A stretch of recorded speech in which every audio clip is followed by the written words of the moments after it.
All right, one mailbag question today. Watched the episode a few weeks back where you showed how to use AI to write a welcome series from scratch. I followed along and got mine live the next day. How often should I be going back and refreshing those emails with AI? Once a quarter, once a year, or just leave them alone if they're working? This is one of those things where it kind of depends on what the welcome series is supposed to be doing for you. Like if you have one message in your welcome series and you're just trying to get people get into people's inbox, you don't necessarily I was going to say something that I actually completely disagree with. You should probably reevaluate that approach because we advise people that if you're doing email marketing and you don't have a welcome series, that is like the single biggest problem that you should fix because that message is going to have more opens and more engagement than any other message that you send, most likely. So if you have a one message welcome series, today is probably a really good idea to go back to it and maybe work with Claude or ChatGPT to figure out like, here's what I'm doing in my welcome series or in my welcome message right now. Here's what my business goals are. Can you help me build out a better welcome series?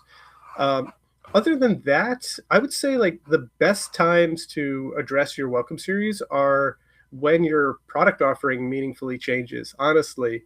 Because it's easy Mhm. to spend a lot of time fiddling with an onboarding series, but unless you're like very purposeful about what it's supposed to do and tracking the performance of individual messages at a deep level, then changes you make are kind of arbitrary.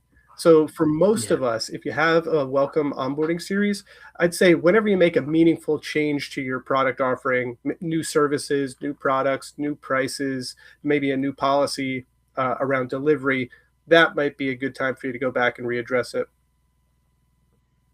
Yeah, and just add a little bit to that. The other thing I would focus on it, like specific to welcome series. If you are doing the right things, like asking for a response and asking for engagement, or providing specific offers for them to click through and engage with, and you're just seeing like an absolute lack of interest in those things, then sure, if hey, I want to get 10% replies and you're getting 0.1%. Yeah, I would probably evaluate that because you're just coming nowhere near like the benchmark that you want to get in terms of that engagement.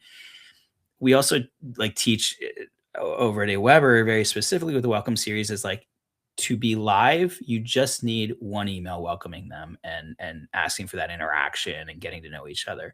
You don't need a whole complex workflow. But once that's live, where I would spend the time is not rewriting that one email over and over.